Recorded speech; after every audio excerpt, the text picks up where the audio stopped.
Hi, I'm Bart Hanson, the owner and operator of CrushLivePoker.com.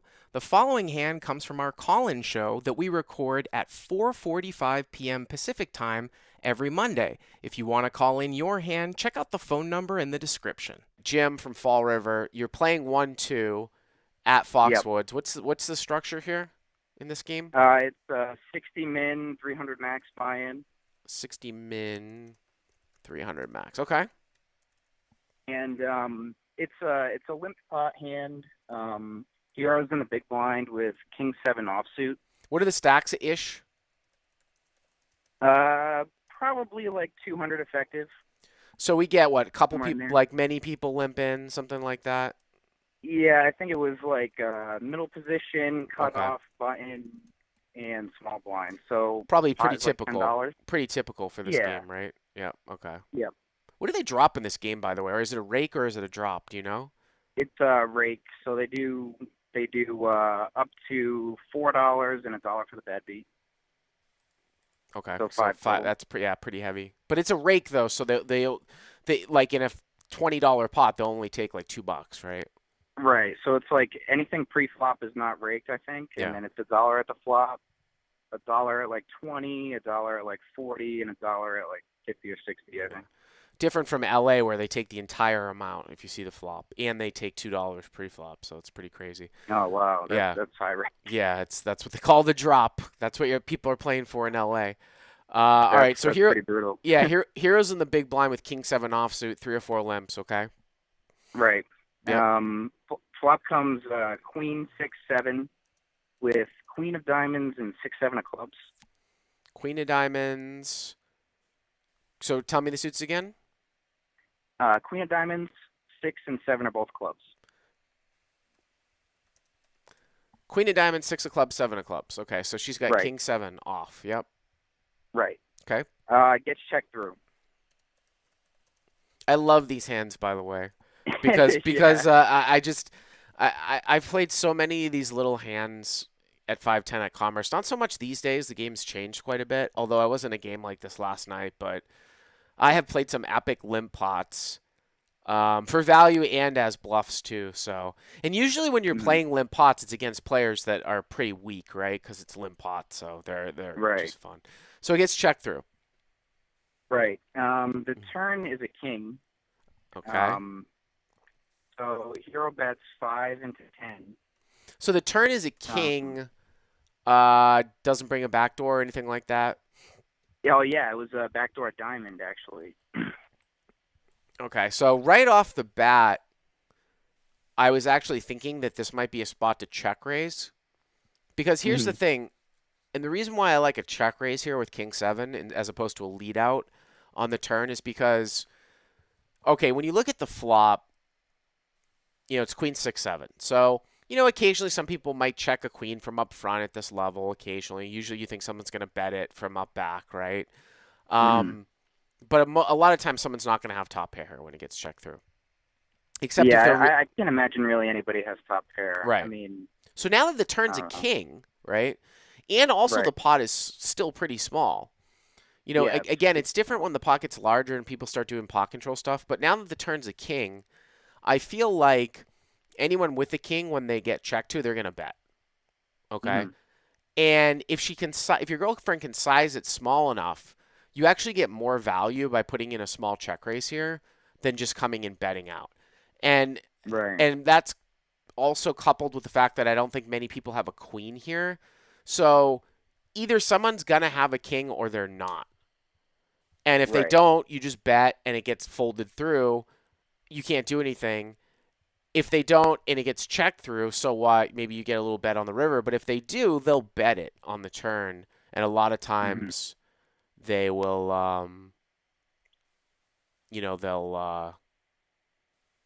they'll, they'll call a check raise if you size it small enough. So, but anyways, she Okay. bet 5 into 10. The other thing too is that Mhm. I probably wouldn't choose that sizing if I were to bet. I would probably bet like I'd overbet. I'd bet like So maybe like 15 or 15 20, or something 20, like that. or I would check raise. Both for the Okay. main purpose of getting more money in the pot. I don't think someone's Mhm. just going to fold a king. Do you see what I'm saying? When she comes out and bets 15 Right. or 20. So it's either a large bet or a small check raise is what I would approach it. So she bets Yeah, 5 into 10. right. She bets 5 and a 10, and middle position calls, and then the cutoff clicks it back to 10. The So button what call are the stacks again? about 200. So she bets 5 into 10. MP1 calls, cutoff, clicks it to Cutoff, 10. right. Button calls. Button calls. What do you think? What would you do here? I would 3-bet for sure. Yeah, I would probably make it like maybe 40 or 50. I'd probably just pot it. Yeah, because like so the cutoff can so easily just have like king rag, and the button can have like draw. It's so very easy that someone's got a king or a queen. It's just king or a draw. I mean, they raise to 10 means nothing. Literally it Right. means nothing. Um, yeah, I would make it. Let's so 5 to 10 call. I'd probably make it like 45, maybe 40 to Yeah. 50, something like that. Yeah, Mhm. yeah. So she ends up making it 35. Little So a little small. bit smaller, but still three bets it. Yeah. Um, middle position folds, and now the cutoff jams for another like 148.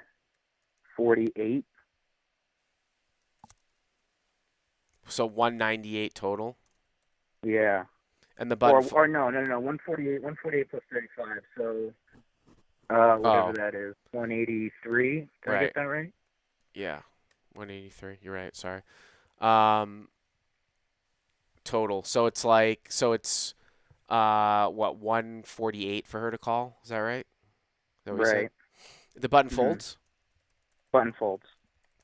So I mean, she's gonna be getting maybe what one and a half. So what was the pot? 5, 10, 20, 30, 65, 100.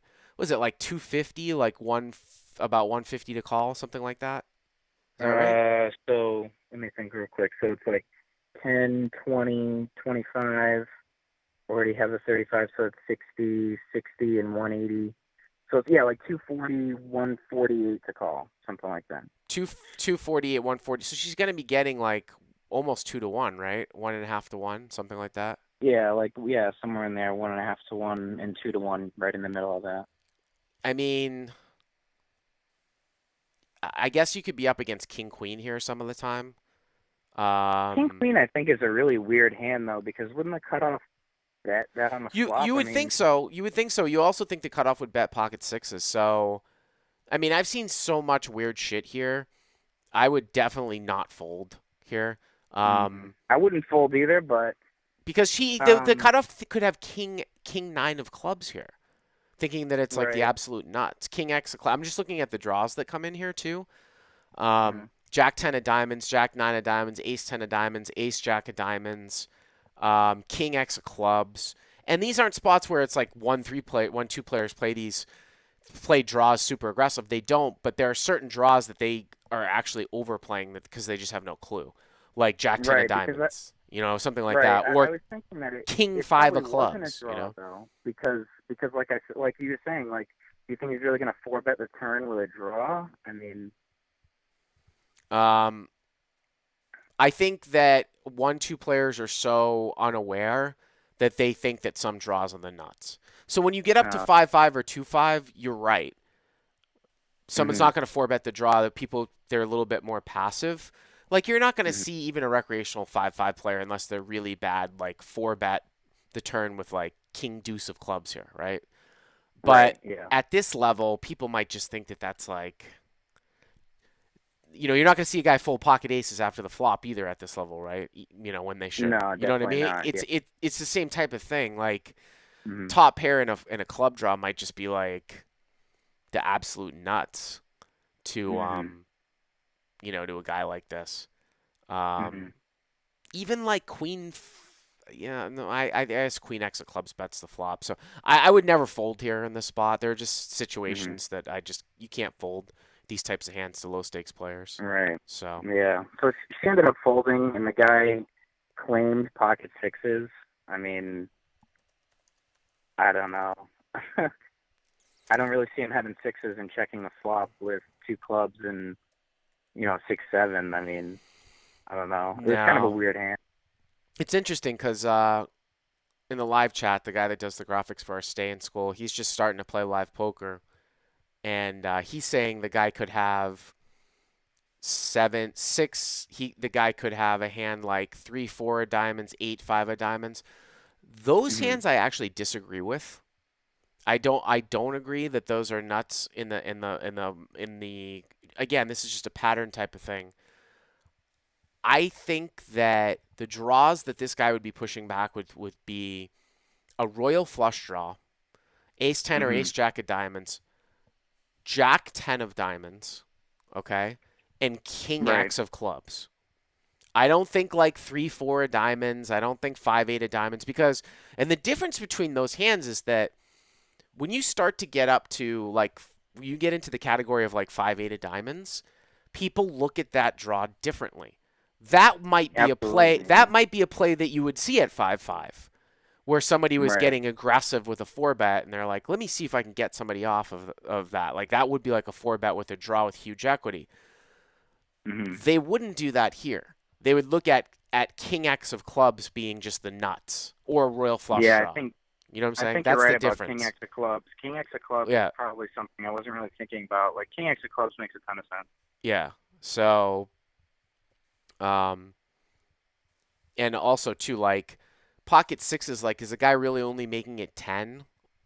He initially min raised the turn too. Right. It was initially a min raise, Yeah, and then yeah, I mean I can't really see anybody min raising with pocket sixes and not betting the flop. So like yeah. compiling on itself. Like he didn't bet the flop and then he min raised the turn with pocket sixes. I mean, it's kind of a it's in my opinion, I think it's ambitious to think that somebody is going to re-raise you on the turn, which is I guess what you're looking for if you have pocket sixes on the turn there and you min raise. But Yeah, but a lot of I think times when most you of the min time raise, people are that just going to doesn't. call and Yeah, that doesn't. But yeah, again, like at lower stakes though, like people are more scared of the bad beat than they are like trying to induce a 3-bet. I wouldn't. I don't buy it. I don't buy the fact that someone's going to min raise a set on the turn because people don't three right, bet that much. They're not going to 3-bet the guy that much. He's just going to price people right, in to his bad beat that he wants to avoid, right?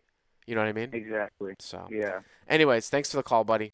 Hey guys, if you like what you've seen here, please click on the subscribe button and you'll get notified every time we put up a new video. And if you want to check out crushlivepoker.com for the first month free, use the code YTA100. Click on the link right there.